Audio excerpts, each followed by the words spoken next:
So, ladies and gentlemen, we have a trade to announce. The Boston Celtics will be sending Drew Holiday over to the Portland Trail Blazers, and the Boston Celtics will receive Anthony Simons and 2 second-round picks. As we all know, this was a late night trade. I just got the notification to my phone about 10 minutes ago, and I think this is a very, very, very interesting trade on either side, and I want to talk about it because I don't necessarily do live reactions as much.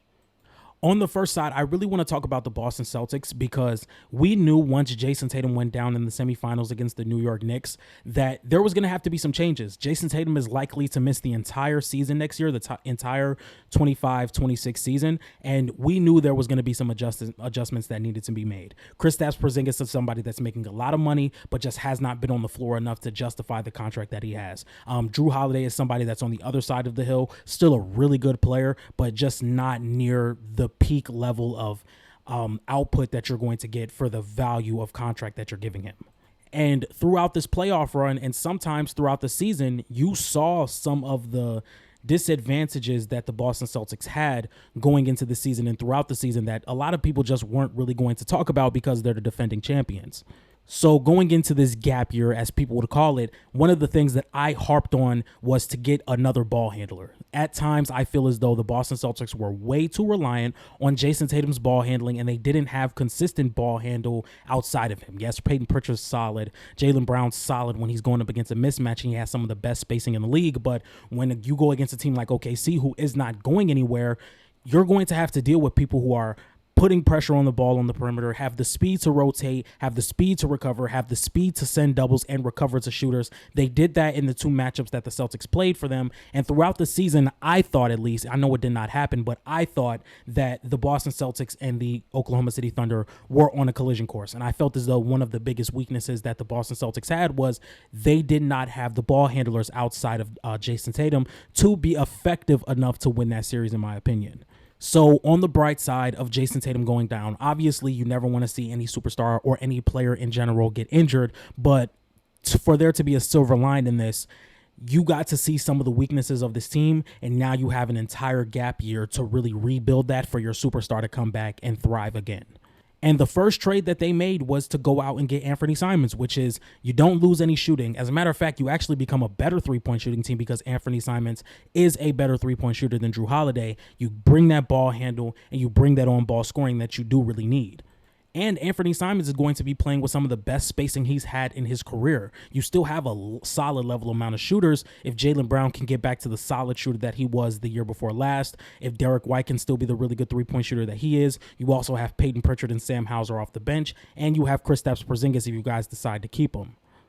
I'm actually looking at a tweet right now. I'm going to put it on the screen. It says, here are the salaries going out to Boston. Anthony Simons is going to be bringing in $25.9 million and a $27.7 million contract, and then he's an unrestricted free agent in the 2026 offseason. And then the Celtics get off of combined $72 million owed to Holiday in the 2026-27 season and the 2027-2028 season. Projected $40 million in tax savings for the 25-26 season and $18 million below the second apron. This is something that they desperately needed to do because we know championship teams get very expensive, but if they're not going to be a championship team this season, it only makes sense to move a little bit under the second apron, which the Boston Celtics did in this trade. So that's very, very good on their part. As for the Portland Trail Blazers, Drew Holiday will be making $30 million this year, then $32.4 million, then $34.8 million, then $37.2 million, and he has a player option in 2027, which I am 100% sure he is going to take. Now, as a basketball standpoint, I like Anthony Simons, and I think he may be able to fit what the new scheme of Celtics offense they're trying to build, which I don't really know yet at this moment, but he is a really bad defender. And one of the things that made the Celtics so good was there wasn't that much people you could attack on the defensive side of the floor. You could not attack Tatum. You could not attack Brown. Derek White and Drew Holiday were some of the best guards at guarding bigger players. And then you had Al Horford, who could play on the perimeter really well. It's just Anthony Simons is not a good defender. Offensively, I think he's going to thrive in Boston. I think he's going to be phenomenal in Boston. But as a defender, I really struggle trying to see where he fits in that. Now, there could be a world where he could pass as a solid defender with all this defensive help around him, but I would have loved to see more of a two-way guard go to Boston, somebody that can play make and handle. I didn't necessarily care for the shooting, but as long as you could create advantages, play make out of those advantages, and be a solid on-ball defender, that's what I would have prioritized more if I was the Boston Celtics. And the more interesting thing, in my opinion, is how many other guys are going to be leaving Boston? How many other guys are on the market? Is Kristaps Porzingis still on the market? Is Derek White on the market? Is a guy like Sam Hauser on the market? Those are probably one of the more interesting things that's going to be going on with the Celtics this offseason. And it's going to be very interesting to see how the Celtics fill out this roster over the season that Jason Tatum won't be playing, and how the team will look at the start of the 26-27 season when Jason Tatum returns. And who knows, this could be just a theory, and this could be just the Boston Celtics trying to punt away this season and to get the highest draft pick possible. Maybe they don't want to make the playoffs. Maybe they don't want to be good at all. Maybe they want to miss the playoffs and have a chance of getting a top 5, top 10 pick in the draft so they can bring in a super young talent that can thrive with this team and grow. Because Jason Tatum is still, 27, 28 years old? He's still extremely young. He still has 5 more really good seasons out of him. I think Boston could be really playing with multiple different strategies and multiple different roads to success that it may be a little too early to tell what they're doing.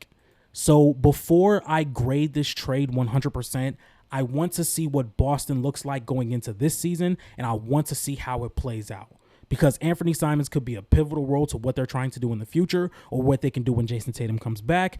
But as of right now, I don't think Anthony Simons fits the current roster defensively. Offensively, I think Anthony Simons can strive, and I think him and Jason Tatum could be a really good two-man game, to be honest, off the top of my head. Dribble handoffs, Jason Tatum playing in the mid-range more, not having to be that primary ball handler and having to play on the perimeter as much, maybe play from the elbow.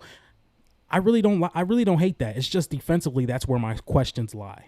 Now, as for the Portland Trail Blazers, I'm pretty sure Jrue Holiday's probably going to get traded or bought out. Like, it's one of the two. I don't think Jrue Holiday stays in Portland, and there's a lot of different scenarios that I see Jrue Holiday really thriving in. I would love him in Detroit. I would love him in Dallas. I would love him in LA. There's a lot of places Jrue Holiday can go and thrive 100%. I think Milwaukee should be interested in coming back and getting him, because if Jrue Holiday is going to be going to former teams, he might as well stop in Milwaukee. And as for the Portland Trail Blazers, you have now your set backcourt, or at least in theory your set backcourt, which is Scoot Henderson and Shaedon Sharpe. And now you're really banking on the progression of Scoot Henderson, which he's shown some signs of getting better. He had a really hot pull-up shooting streak. He gets to the rim fairly well. The touch around the rim has to get better, and the decision-making has to get better. But you're starting to shed off some of these players. Anthony Simons just got moved. Now you have to worry about moving Ayton, Jeremy Grant, and Rob Will. Those are 3 guys that are going to be really hard to move. Rob Will is going to be somebody that's questionable to stay healthy throughout a regular season. DeAndre Ayton is making a lot of money. He's up for an extension this year, and you just may not want to give up all the assets to go bring in a guy like DeAndre Ayton, and Jeremy Grant's contract is abysmal. But there's still some hope that you can move off these contracts. If not, you may be stuck with them. So, how are we feeling about Anthony Simons in Boston? Let me know in the comments.